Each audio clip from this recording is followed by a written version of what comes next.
Il y a eu des moments où nous pensions connaître tout à l'égard d'une certaine chose dans la Bible. Nous avions énormément parlé à ce sujet, cela a été notre thème pendant bien longtemps. Puis, une période s'est écoulée où nous avons quitté ce sujet, et l'Esprit du Seigneur nous y a conduits de nouveau. Et c'est alors, comme si nous n'avions jamais vu cette vérité auparavant, nous constatons que nous pouvons revenir à des anciens thèmes, comme on les appelle, avec une telle nouveauté. D'autres personnes peuvent ne pas réaliser ce qui se passe en nous. Elles peuvent entendre ce qui équivaut à des choses anciennes, mais elles disent il y a une telle signification nouvelle, une telle compréhension nouvelle, qu'il est tout à fait clair que le Saint-Esprit n'a pas terminé avec ce sujet, et qu'il a davantage de choses à nous dire à ce propos. Nous devons veiller comment nous réagissons mentalement à des choses comme celle-là. Nous sommes si souvent tentés d'avoir cette attitude. Ah, eh bien, j'ai parlé de cela si souvent que les gens doivent être fatigués de l'entendre.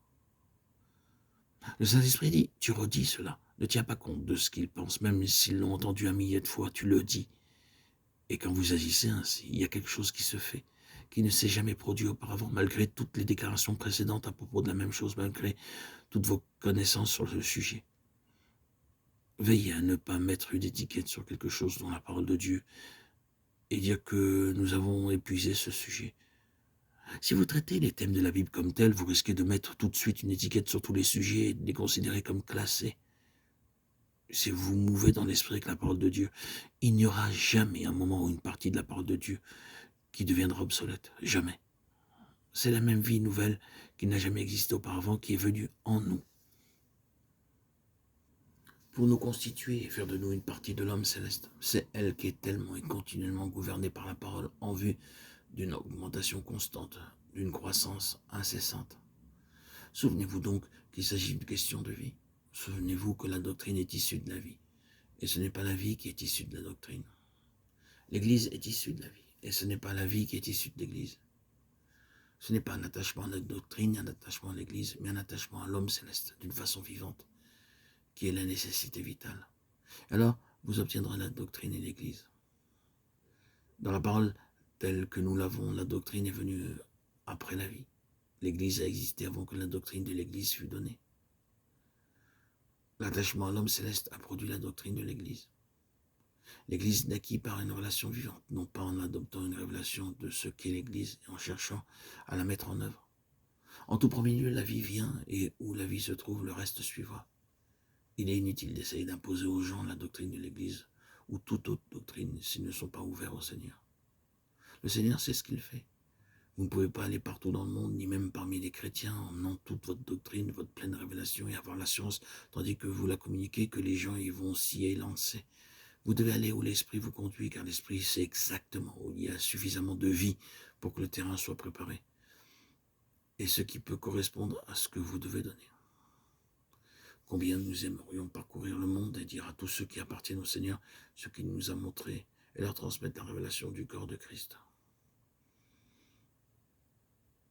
Nous irions organiser de grands rassemblements et ferions venir les gens seulement pour découvrir qu'ils nous regardent d'un air déconcerté en s'exclamant « C'est une doctrine étrange, vous ne pouvez pas faire cela de cette manière. » L'accroissement doit être sur une base de vie, parce que la doctrine ne vient pas en premier lieu, mais c'est la vie. Vous ne pouvez pas obtenir l'Église en essayant de l'obtenir. Il doit y avoir la vie, et la vie, par son action, forme l'Église, devient la réalisation de l'Église. Le renversement de cet ordre ne conduit qu'à Babylone. Qu'est-ce que Babylone? Babylone représente la perte de l'autorité de la parole de Dieu en tant que chose vivante. Ce fut durant le règne de Joachim, le roi qui prit son canif et coupa la parole de Dieu, que Juda commença à être déporté à Babylone. Quand il désavoua l'autorité vivante de la parole de Dieu, tous les vases d'or et d'argent furent emmenés à Babylone. C'est une parabole, elle signifie que le peuple du Seigneur tombe dans l'asservissement, en captivité, tombe dans la mort, se trouve hors du lieu assigné par le Seigneur et le ministère du Seigneur ne se poursuit pas dans la vie parce que les vases sont partis, ont tous été enlevés jusqu'à ce moment-là. Ils continuent à offrir leurs sacrifices, à demeurer sous l'ordre lévitique. Mais la question n'est pas là. Vous pouvez avoir la forme des choses, le système, et cependant aller à Babylone. C'est la parole du Seigneur en tant que chose spirituelle et vivante qui vous garde libre, lucide, fort et hors de Babylone.